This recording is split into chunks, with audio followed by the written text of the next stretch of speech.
Nuestro examen es el día 25. Y para el efecto, yo les estaré trasladando al finalizar la clase el cuestionario de rigor para que ustedes lo resuelvan y al par de que lo están resolviendo, lógica y obviamente estarán estudiando. Ese es el fundamento del examen final. Por aquí alguien me preguntaba lo que ya hemos conversado. Quien tenga problema, obviamente, con cursos del pensum introductorio, no puede, no debe examinarse en el examen final, a efecto de preservar su zona. Se van a la escuela de vacaciones, ganan ese curso y regresan a examinarse en las materias que correspondan, ¿verdad? Alguien me preguntaba que si los tópicos que se examinan, que se evalúan en su trazada son todo el programa o solo en la parte final. Fíjense que yo les estaré dando esa respuesta porque usualmente el examen de recuperación lo redacta la coordinación. Entonces, eh, lo redacta coordinación y precisamente por esa circunstancia varía, ellos incluyen tópicos de todo el programa, pero yo tengo la impresión que por las circunstancias que han prevalecido, será cada uno de los profesores los que redacten su examen de recuperación. Como vamos a estar en comunicación y en contacto, pues yo les estaré notificando por la vía acostumbrada, ¿verdad? Bueno, el día de hoy vamos a hablar sobre un tópico importante que es la patria potestad y se los presento a continuación.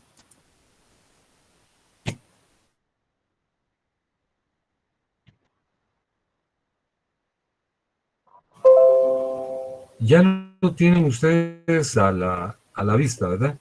Sí, licenciado. Gracias, Jamie. Muy bien. Bueno, esta tarde-noche vamos a hablar de la patria potestad, que es un término utilizado con extrema frecuencia en el derecho de familia y en el ámbito del derecho civil en términos de generalidad.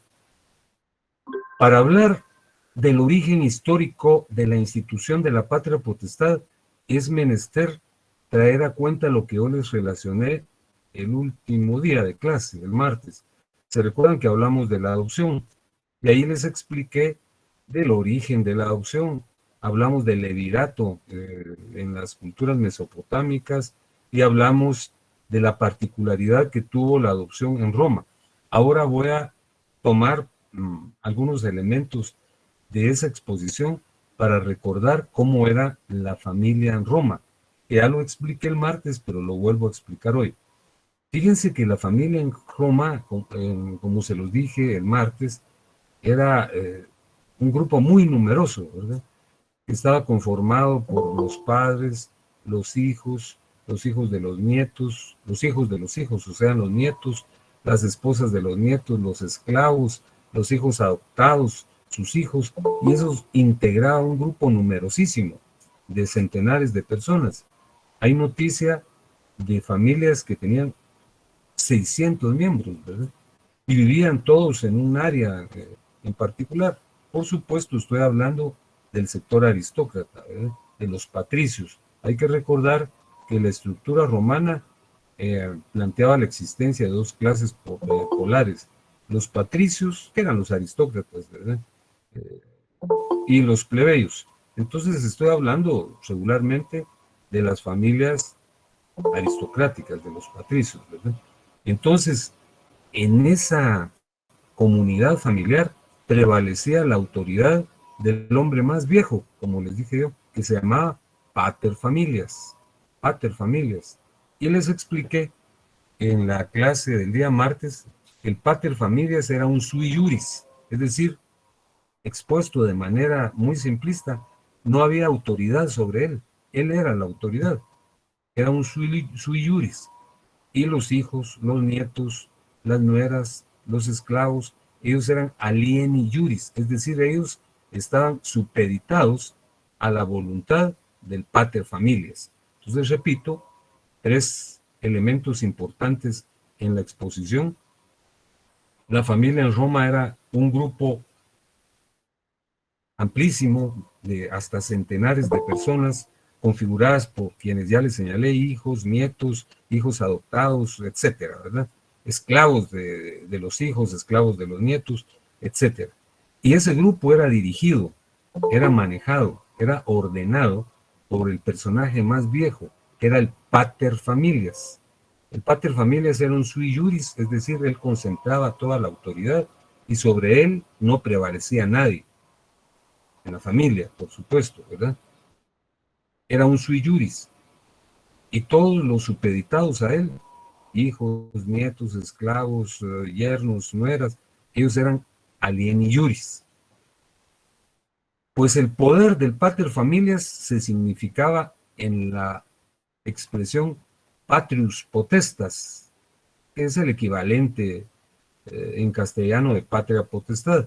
La palabra patria viene de patrius o patria, que significaba padre, y potestas significaba poder. De tal cuenta que en Roma, en la Roma antigua, la patria potestad era el poder que el pater familia ejercía sobre todos los miembros de esa comunidad. Era un poder. La patria potestad era un poder. La palabra patria potestad deviene, repito, de las voces latinas patrius, que significaba padre o patria, y potestas, que significaba poder. En las primeras exposiciones de nuestro curso, yo les señalé que al concluir la Edad Antigua, concluyó el Imperio Romano, ¿verdad? Ya no existió el derecho romano, pero el derecho romano prevaleció porque se convirtió en un arquetipo, se convirtió en un prototipo, recuerdan ustedes. Primero fue un derecho nacional, después fue un derecho imperial, después fue un prototipo. Pues en la Edad Media era un prototipo, que quiere decir un modelo. Las diversas clases de conglomerados humanos tomaron como ejemplo el derecho romano. Y al principio se aplicó durante la Edad Media ese poder sin límites, era un poder sanguinario, porque el pater familias podía sacrificar a los niños, ¿verdad? O abandonarlos, podía ejercer un poder despótico y cruel sobre todos los miembros de su comunidad. Después, en la época de Alfonso X en España, con un grupo de leyes que se llamó las partidas, se reformó ese poder insensato que ejercía el pater familias, pero finalmente se regresó a ese modelo de represión y sanguinario que se ejerció. Entonces, tanto en la antigua Roma como en la Edad Media, en toda Europa casi, ¿verdad? Se ejerció la patria potestad, el poder del pater familias de una manera sanguinaria. Hubo una época que, repito, se morigeró, que fue en la época de Alfonso X, pero luego se retornó a esa crueldad. ¿Qué es la patria potestad en la actualidad? Ese es el número 3. Hace un minuto les dije, en Roma era el poder del padre de familia, el poder excesivo, era un poder, al punto de que se podía vender a los hijos como esclavos, flagelarlos, hasta mutilarlos, ¿verdad? Le aplicaba castigos muy severos. Y que en la Edad Media se aplicó ese concepto de una manera semejante. Durante una época se atenuó, pero luego se volvió a tomar. En la actualidad, obviamente, la patria potestad ya no tiene esa connotación. Fíjense que aquí les traslado una definición muy sencilla de lo que es la patria potestad en la actualidad. Es el conjunto de deberes y obligaciones de los padres hacia los hijos menores de edad o de los hijos mayores que estén declarados en estado de interdicción. Y el propósito de la patria potestad es el cuidado y protección de los hijos. Entonces, adviertan el cambio. En Roma, la patria potestad era un poder extremo, omnímodo, ilimitado. ¿Y quién ejercía ese poder? El pater familias, solo el papá, solo el padre. En la actualidad, la patria potestad ya no es un poder, sino como se los estoy trasladando, es un conjunto de deberes y obligaciones de ambos padres. Ahora ya no es un poder, sino es un conjunto de deberes y obligaciones. ¿Y quién ejerce esa obligación de cuidar a los hijos? A ambos padres. Entonces la patria potestad se modificó abismal y sustancialmente. Ahora ya no es un poder, sino es un conjunto de deberes y obligaciones de los padres hacia los hijos y es ejercido por ambos padres. Yo quiero que tengan a la mano su código a partir del artículo 252, que es en donde empieza a regularse la patria potestad. La patria potestad está regulada del artículo 252 al 277. Del artículo 252 al 277.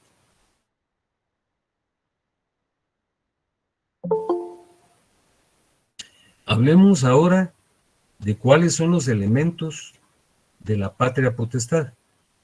Como lo he dicho en repetidas oportunidades y lo traje a cuenta el martes nuevamente al hablar de la adopción, en toda relación jurídica concurren por lo menos tres elementos. Los elementos personales o subjetivos, los elementos objetivos y los elementos formales. Entonces vamos a hablar acá de cuáles son los elementos personales o subjetivos de la patria potestad. Bueno, pues obviamente son las personas que participan en la relación de filiación. Los elementos personales de la patria potestad son los padres y el hijo o los hijos. Entonces, fíjense que en virtud de la patria potestad, los padres ejercen la representación de los hijos menores. Vean el artículo 252, por favor, que lo voy a leer en este momento. Dice, patria potestad, en el matrimonio y fuera de él.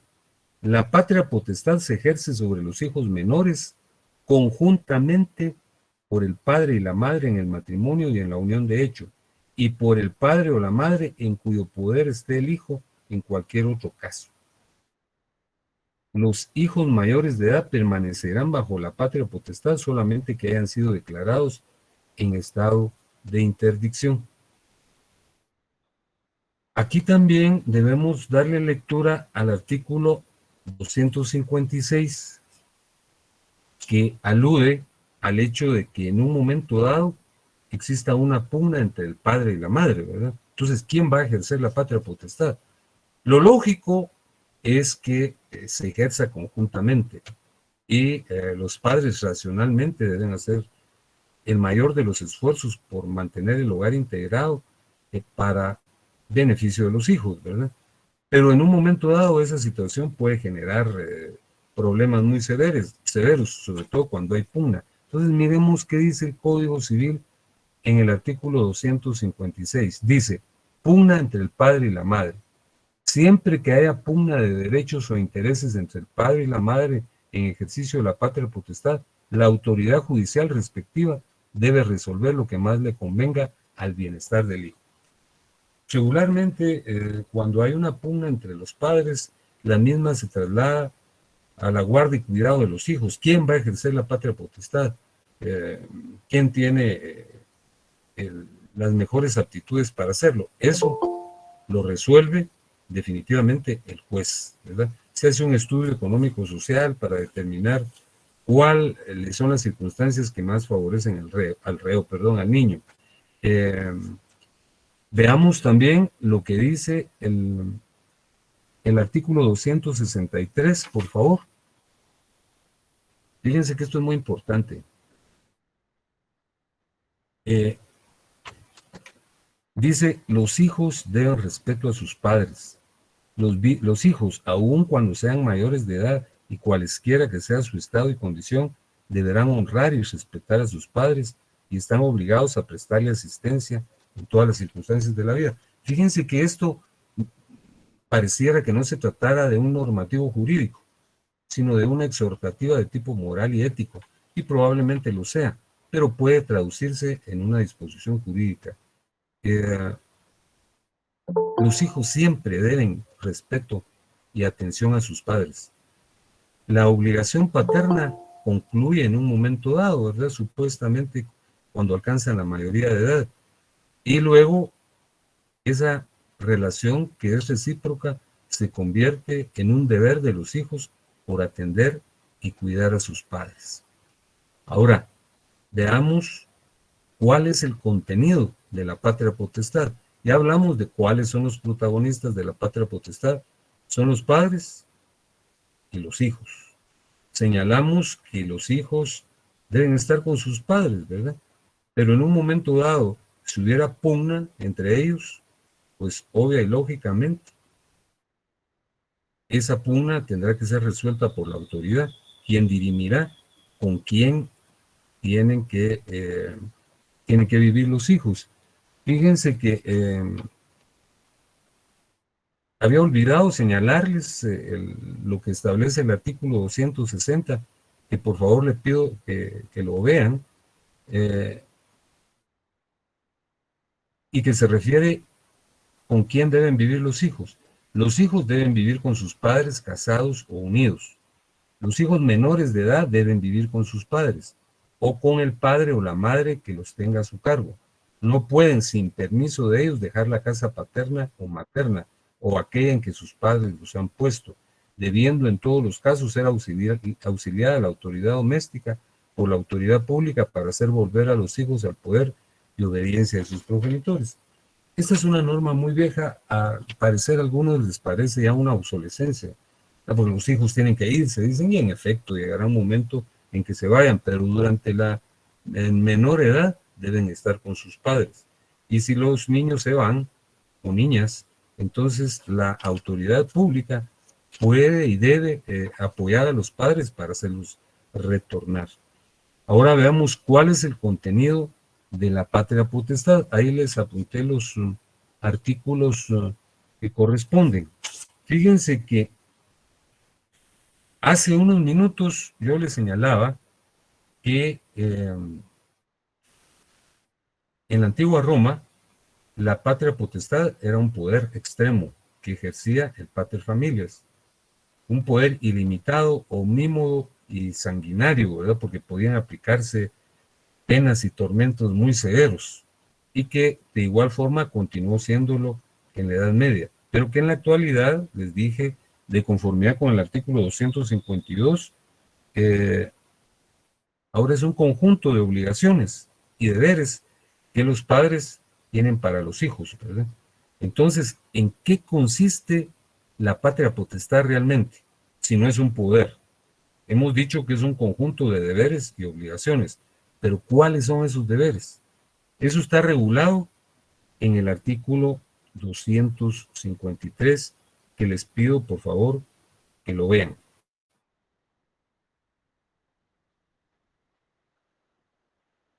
El artículo 253 dice obligaciones de ambos padres. El padre y la madre están obligados a cuidar y sustentar a sus hijos, sean o no de matrimonio, educarlos y corregirlos empleando medios prudentes de disciplina, y serán responsables conforme a las leyes penales si los abandonan moral o materialmente y dejan de cumplir los deberes inherentes a la patria potestad. Al artículo 253 hay que adicionar lo que establece el artículo 254. El artículo 254 dice representación del menor o incapacitado. La patria potestad comprende el derecho de representar legalmente al menor incapacitado en todos los actos de la vida civil, administrar sus bienes y aprovechar sus servicios atendiendo a su edad y condición. Aquí les sinteticé cuál es el contenido de la patria potestad. Fíjense, cuidar y sustentar, ¿verdad?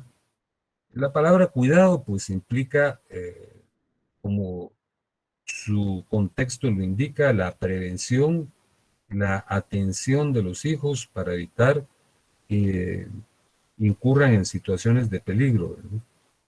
Sustentarlos, pues es proveerlos de los nutrientes que correspondan, sean o no de matrimonio. Fíjense que es una obligación, un deber de los padres, educar y corregir a los hijos. Fíjense que hubo una época, ¿verdad? Ya relativamente remota, en donde la corrección aludía exclusivamente a el manejo de ciertas sanciones, ¿verdad? Que podían ser la imposición de algunas penas corporales, ¿verdad? Eh, Ahora eso, pues, de conformidad con la legislación moderna, la Convención de los Derechos del Niño, pues la corrección tiene que ser adecuada. Nuestro código, pese a ser ya una rémora, porque data de 1963, sí contenía un detalle en torno a eso. Y decía corregirlos empleando medios prudentes de disciplina. Pues en la lejana época en la que yo fui menor, pues nos daban algunos hinchazos, ¿verdad? Que por cierto no caían mal, ciertamente. Ahora eso no se puede. El propio código dice que hay que emplear medios prudentes de disciplina, porque si no, pueden ocurrir situaciones severas como que un padre o una madre pierdan la patria potestad. Ahora recuerdo que hace, pues, ¿cuántas semanas o tal vez un mes, apareció un video en donde en la terraza de una casa de Villanueva, una señora golpeaba, pero de manera severísima, a una niña pequeña de unos 4 o 5 años. Entonces ella fue capturada, la niña fue recluida en un lugar de albergue. Así es como lo determina la ley ahora. Entonces, los medios prudentes de disciplina se refieren, pues, a cierto tipo de sanciones que no son corporales. Fíjense que es importante también lo de la representación. El padre y la madre tienen el deber de representar al hijo menor o al hijo mayor cuando sea incapacitado. Y también tienen la obligación de administrar sus bienes. Fíjense que este último detalle, a mi juicio y en mi muy modesta opinión, es muy importante. Los padres pueden aprovechar los servicios de los hijos atendiendo a su edad y condición. Pues, esto implica que para conducirlo en las responsabilidades de la vida, pueden ponerle pequeñas tareas o tareas hogareñas a efecto de que en un momento dado los niños se adecúen a los procesos de formación necesarios, ¿verdad? Porque la vida, obvia y lógicamente, no es solo comodidad, ¿verdad? Entonces, para introducirlos en los mecanismos muchas veces adversos de la vida, se tienen que aprovechar sus servicios, dice, atendiendo a su edad y condición. Eh, Se entendía perfectamente en el año 63, ¿verdad? Hacer pequeñas tareas en la casa, ¿verdad? Eh, Ir a comprar las tortillas o el pan. Ahora todo eso luce peligroso, ¿verdad? Porque los niños no pueden salir a la calle con tanta facilidad. Entonces, pero sí es adecuado, y la ley lo preceptúa así, que se les encamine en la vida enseñándoles responsabilidades de acuerdo a su edad y condición. Ahora, ¿cuáles son los elementos formales? Fíjense que las conductas de los progenitores tienen que estar totalmente adecuadas a lo que dice la ley, porque no se puede abusar de ciertas situaciones. Fíjense que eh, les señalo lo que dice el artículo 264 respecto a los bienes de los hijos. Dice el artículo 264, bienes de los hijos.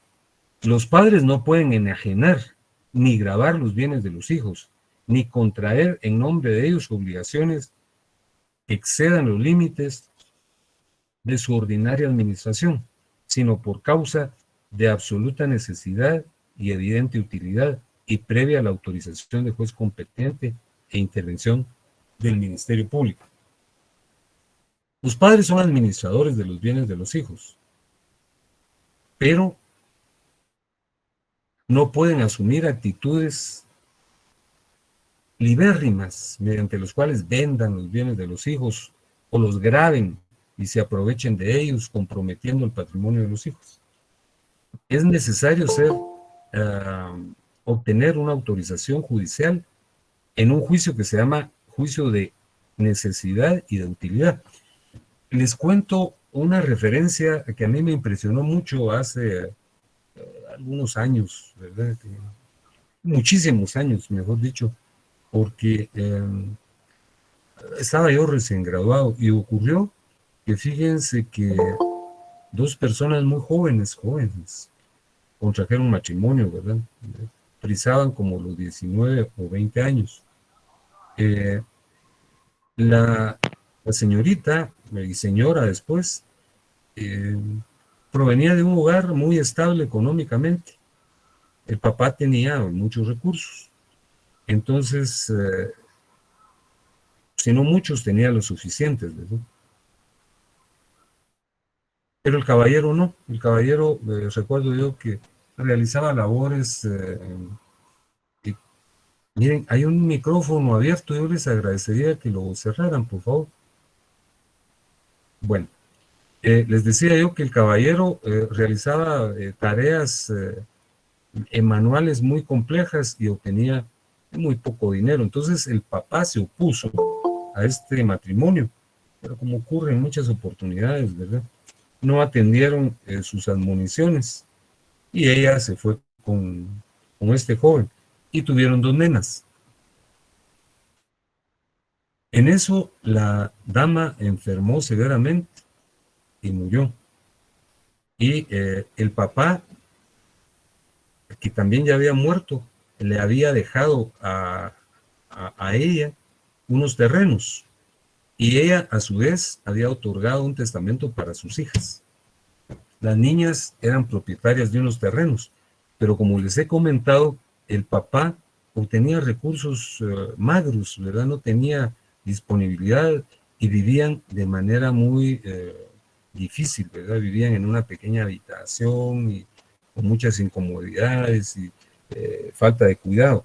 Entonces, siendo que las niñas tenían unos terrenos, se planteó un juicio de utilidad y necesidad, que era menester vender uno de esos terrenos para comprar una casita que iba a ser útil, ¿verdad? Y había necesidad de hacerlo. Entonces se presentó la solicitud en un tribunal, el tribunal hizo el estudio correspondiente y determinó que en efecto, que no era menester esperar a que las niñas tuvieran 18 años, ¿verdad?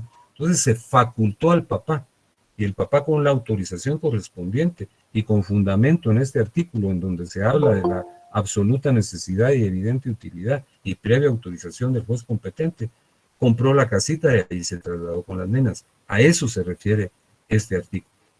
Entonces, fíjense que eso también está regulado en los artículos 265 y subsiguientes. Dice, tampoco podrán los padres celebrar contratos de arrendamiento por más de 3 años, ni recibir la renta anticipada por más de 1 año sin autorización judicial. Existe un cuidado sobre ese tipo porque podría ser que el papá fuera descuidado, ¿verdad? O irresponsable. Ni vender valores comerciales, industriales, títulos de venta, acciones, bonos, frutos y ganados por menor valor del que se cotiza en la plaza el día de la venta, ni prestar garantía en representación de los hijos a favor de tercera persona. Entonces hay un cuidado extremo sobre el patrimonio de los hijos. Y dice el 266, siempre que el juez conceda licencia para enajenar o gravar inmuebles, tomará las medidas necesarias para hacer que el producto de la venta o el monto del crédito sea empleado en el objeto que motivó la autorización y que el saldo, si lo hubiere, se invierta debidamente depositándose, mientras tanto, en un establecimiento bancario. Esos son los elementos objetivos.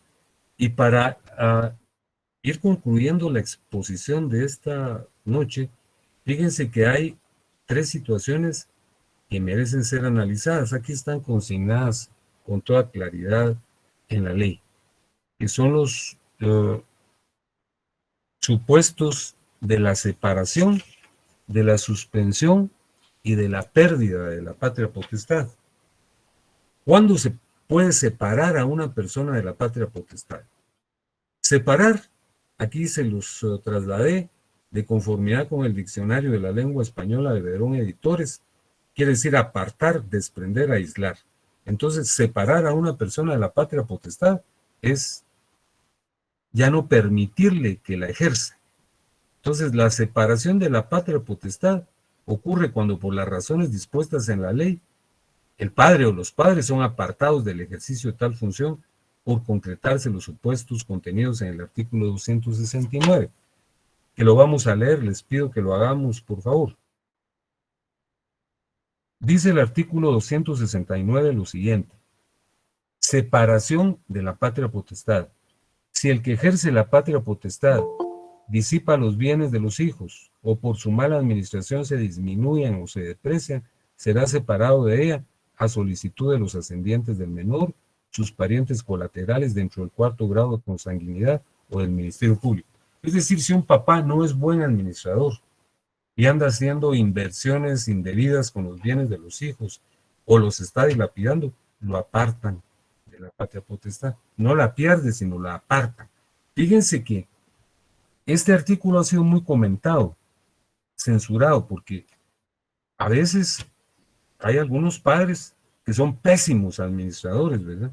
Manejan mal el aspecto pecuniario, pero son padres cariñosos. Entonces, lo que se señala es que se les debía separar de la administración, nombrar un administrador, pero no separarlos de los hijos, ¿verdad? Porque a veces son padres que tienen otras características, pero aquí no se aclara eso, aunque en la realidad, de alguna manera, el entendido ha sido ese, pero de manera radical, como ustedes pueden ver, se le suspende, ¿verdad?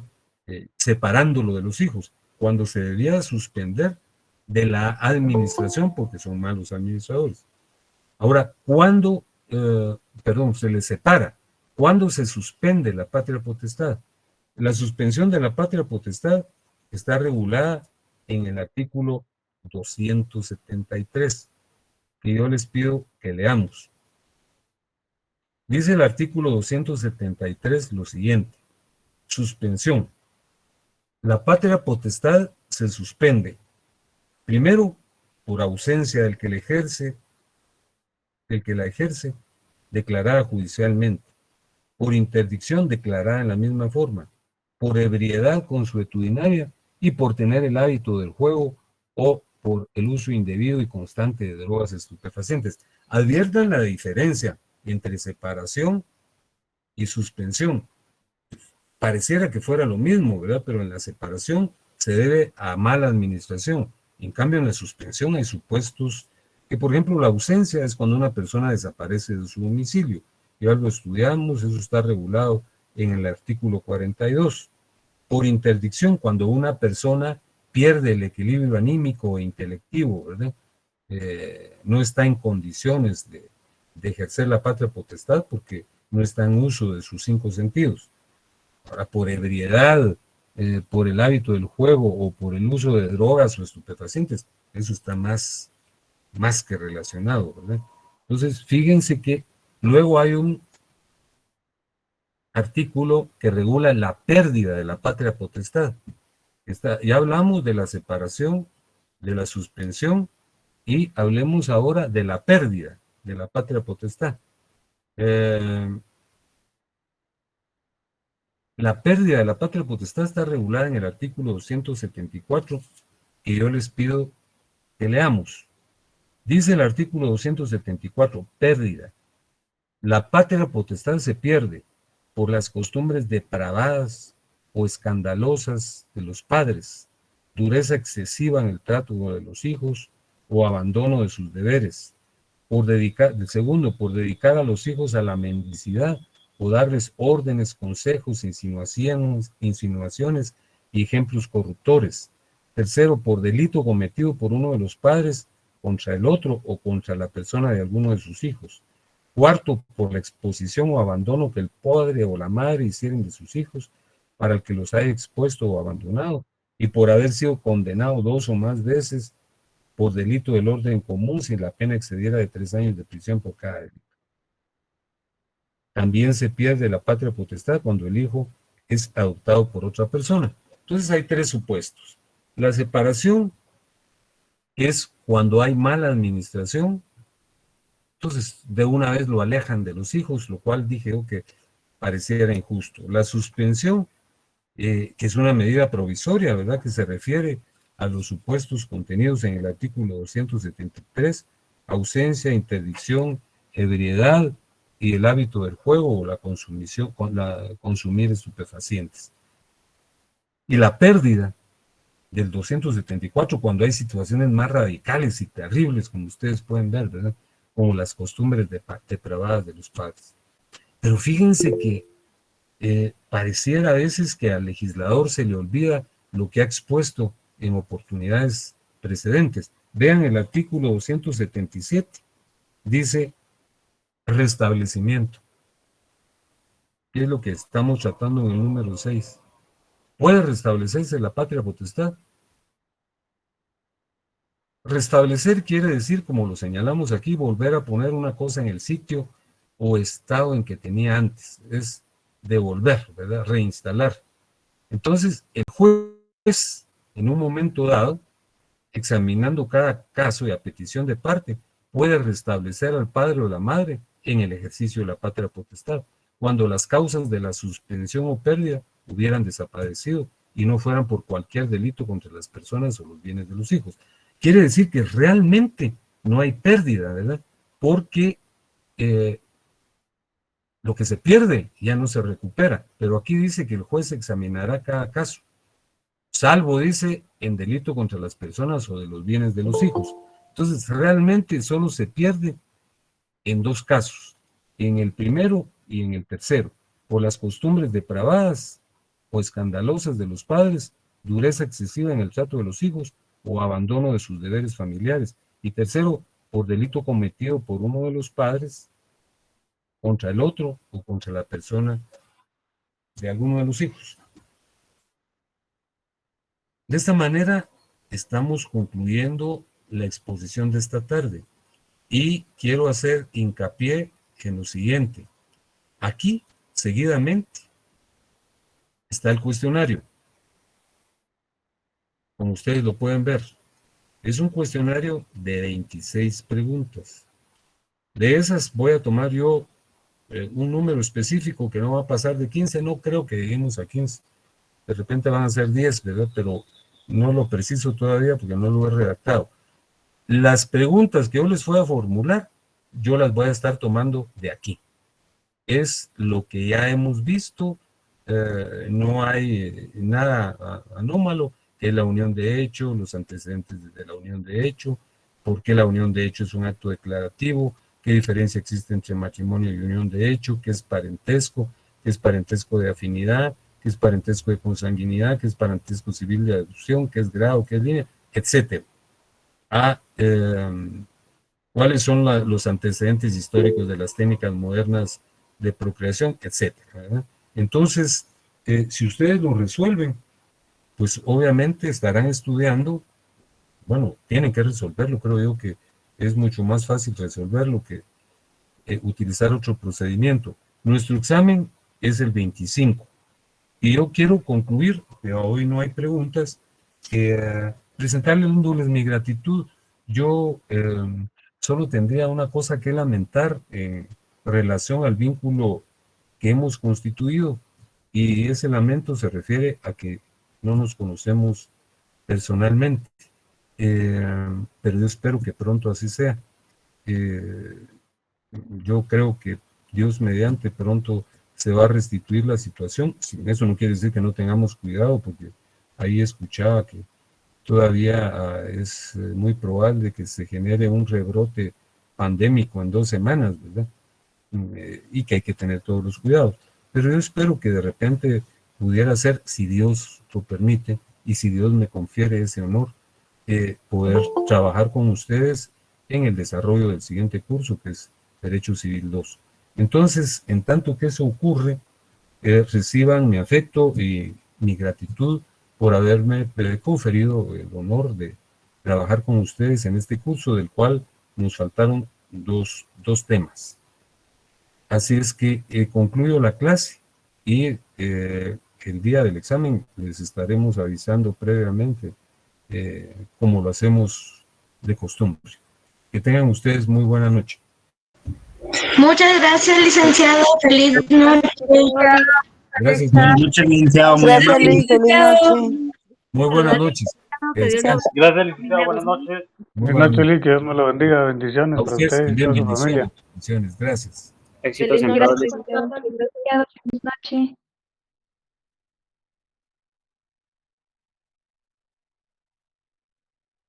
Gracias, licenciado. Buena tarde.